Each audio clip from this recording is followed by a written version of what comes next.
Silence can save a life.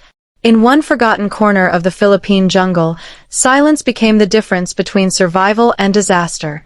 This is not a story about fame, medals, or headlines. It is a story about a man who never expected history to find him. A man whose voice was almost lost beneath rain, rotor blades, and fear. Long before the mission ended, someone had already chosen courage over comfort, truth over safety, and humanity over hesitation. Before we begin, tell us in the comments where you are watching from. Your voice connects this hidden story to the world. Deep within a coastal town in Palawan lived Mateo Alonzo, a quiet fisherman whose nights were shaped by tides and whispered prayers. He had never left the island and never imagined speaking to foreign soldiers.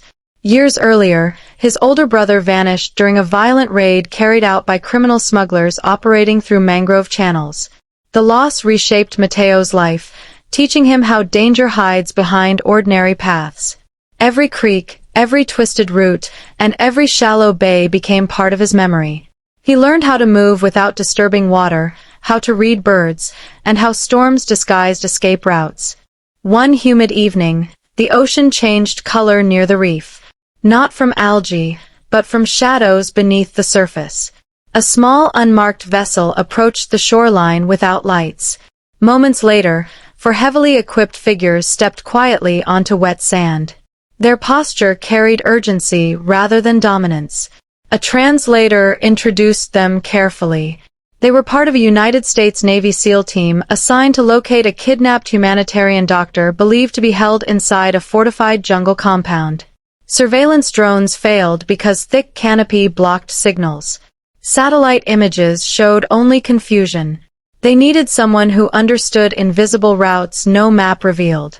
Mateo was not selected because he looked brave. He was chosen because elders whispered his name when fear spread. He knew forgotten trails that smugglers once used to move weapons between islands. The team leader studied Mateo's weathered hands and tired eyes before asking a simple question. Could you guide us through the mangrove belt without being detected? Mateo hesitated. Helping foreign forces invited retaliation. Criminal networks protected their territory ruthlessly. Yet the memory of his brother's final message lingered inside him like unfinished prayer. When he nodded, something irreversible quietly began. The plan was fragile. A narrow river led into a web of flooded forest where noise carried farther than gunfire. Mateo warned them about shifting mud shelves and underwater routes capable of pulling boots beneath dark water. He explained how certain frogs stopped calling when outsiders approached and how distant barking deer signaled armed patrols moving nearby. The SEALs listened closely, adjusting their pace to his guidance. For the first time since deployment, technology surrendered authority to instinct. Mateo became the map, the warning system, and the invisible bridge between two worlds shaped by very different dangers. Rain began suddenly. Not gentle rain, but heavy tropical sheets that blurred outlines and erased footsteps. The soldiers welcomed the cover. Mateo feared it. Rising water concealed sharp coral fragments and submerged wire-trapped smugglers planted along approach routes. He slowed them down repeatedly, pointing to subtle ripples others could not recognize. A younger operator almost stepped into a concealed sinkhole. Mateo grabbed his vest in time. No words were exchanged. Only breath and widened eyes acknowledged what had nearly happened. Trust grew without speeches. It grew through silence, caution, and the humility of listening. Hours later, distant generators hummed beyond a ridge of twisted palms. Mateo raised 2 fingers. Armed guards rotated every 9 minutes. Dogs were trained to react to unfamiliar scent trails, but rain diluted detection patterns. He explained how smoke from cooking fires followed a predictable airflow every night. The team leader recalculated entry timing immediately. Without Mateo, they would have approached directly through exposed terrain. Instead, he led them along a narrow canal concealed by drifting lilies. From that angle, security cameras faced the wrong direction entirely. The compound's greatest defense had never anticipated someone who belonged to the land itself. Mateo remained behind when the team advanced closer. He knew the limits of his role. His task was survival, not confrontation. Yet as the seals vanished into foliage, a distant shout shattered the calm. A patrol unexpectedly shifted positions. Radio signals crackled urgently. Mateo watched silhouettes move where they should not have appeared. The mission began collapsing in real time. Without thinking, he crawled forward through mud and reeds, drawing attention away from the access corridor by throwing debris into a secondary channel used by smugglers. Guards diverted instantly. Confusion bought precious seconds no plan could calculate. Inside the compound, the team located the captive doctor inside a reinforced storage hut. The extraction window narrowed quickly. Mateo remained hidden near the waterline, tracking guard movement through reflected light and sound. When a flare illuminated the canopy, he signaled toward a submerged escape inlet rarely used because boats grounded there during low tide. Tonight, tide levels were perfect. The soldiers redirected the exit route immediately. Within minutes, the rescued doctor was guided through chest-high water toward the channel Mateo had protected. Breathing synchronized. Panic stayed contained. Every step depended upon his silent decisions. Gunfire echoed far behind them. Not near enough to strike, but close enough to tighten every muscle. The river became a moving corridor of shadows and broken moonlight. Mateo waded ahead, cutting through floating vines while whispering brief warnings about hidden drop-offs. One operator slipped briefly beneath surface water and resurfaced shaking. Mateo steadied him without hesitation. Nobody spoke about nationality or duty. Survival erased identity. In that moment, they moved as one small unit guided by instinct shaped long before any uniform entered this forest. At the extraction point, rotor blades thundered above crashing waves. The doctor was lifted first. The SEAL team followed rapidly. When the team leader reached back for Mateo, hesitation flashed across his face. Civilian involvement complicated everything. Mateo understood immediately. He raised his hands slowly and stepped back toward the tree line. He belonged to the village, not to military headlines. The leader pressed a small waterproof communicator into Mateo's palm. A quiet thank you followed, heavier than ceremony. The helicopter vanished into clouds, carrying relief, secrets, and a story nobody would officially record. By sunrise, Mateo returned to his fishing hut as though nothing extraordinary had happened.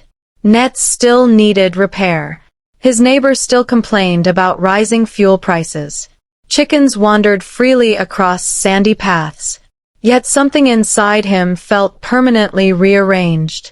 News reports days later mentioned a successful recovery operation in Southeast Asia without naming locations or assistance. Mateo recognized the blurred coastline on television footage. He switched off the screen immediately. Visibility could be dangerous. Silence had protected him before. It would continue protecting him now.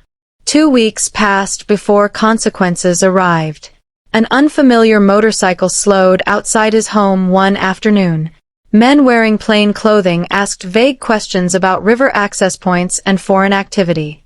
Mateo answered carefully. He spoke about storms, damaged boats, and unreliable fishing seasons. He never mentioned helicopters. He never mentioned names. The men eventually left, unsatisfied but unconvinced. That evening, Mateo packed emergency supplies and relocated his family temporarily to his cousin's farm deeper inland. Protection required anticipation, not bravery. He understood that better than anyone. Months later, a sealed envelope arrived through an international aid organization. Inside was a handwritten note. The rescued doctor thanked an unnamed guide who led strangers through darkness when fear could have easily ruled. No location, no date, no signature, only gratitude written with trembling pen strokes. Mateo folded the paper slowly and hid it inside a wooden frame beneath his brother's photograph. Healing sometimes arrives quietly. It does not erase loss. It softens its edges enough to allow breath to return. The village never learned the full truth. Rumors circulated about unusual aircraft activity during the rainy season, then faded beneath everyday concerns. Mateo continued fishing. He continued guiding local conservation workers through protected wetlands. Yet something subtle changed in how elders looked at him. They sensed weight carried differently. Courage often reveals itself through restraint rather than stories. Mateo never corrected assumptions. His safety depended upon invisibility. His peace depended upon knowing that one life, at least, returned home because he chose to stand when silence demanded comfort. Across the ocean, the SEAL team completed their rotation quietly. No debriefing slide mentioned mangrove signals, frog patterns, or submerged pathways. Official reports praised precision and coordination. Privately, the team leader added a personal note into his deployment journal. It described a fisherman who navigated danger without weapons and taught elite operators something technology could never replicate. The journal remained locked inside a private drawer. Some truths deserved protection, not publicity. Years passed. Development projects transformed sections of coastline into tourism zones. Forest corridors narrowed. Old water channels dried into cracked earth. Mateo watched change reshape the terrain he once memorized in darkness. When younger fishermen asked how he learned navigation so well, he smiled gently and pointed towards stars above open sea.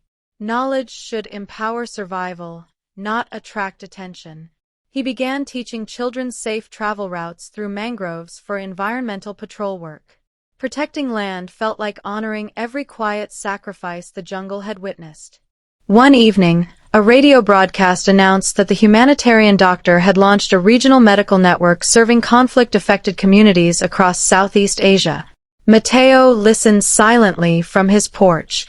He imagined unfamiliar villages finally receiving help that once vanished into shadow corridors. The connection felt distant yet deeply personal. Sometimes impact travels farther than recognition ever could. The forest had taught him that roots extend beyond visible soil. What begins quietly can reshape entire ecosystems. Mateo often returned to the same river bend where moonlight once reflected danger and hope together.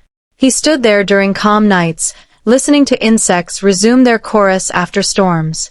He never glorified what happened. He never allowed regret to rewrite his decision. Fear still existed. It simply no longer controlled direction. Helping strangers had not changed his identity. It clarified it. He was not a hero. He was a guardian of pathways, memory, and moments when humanity required guidance more than strength. This untold story is not about elite soldiers or secret missions. It is about how ordinary lives intersect with extraordinary consequences when conscience replaces hesitation. A fisherman, a broken river trail, and one quiet decision became a bridge between survival and loss. Somewhere beneath headlines and official timelines, compassion continues shaping outcomes no camera ever captures. If history truly belongs to anyone, it belongs to those who protect truth without asking for credit. And perhaps the greatest legacy is not recognition, but the courage to act when no one is watching.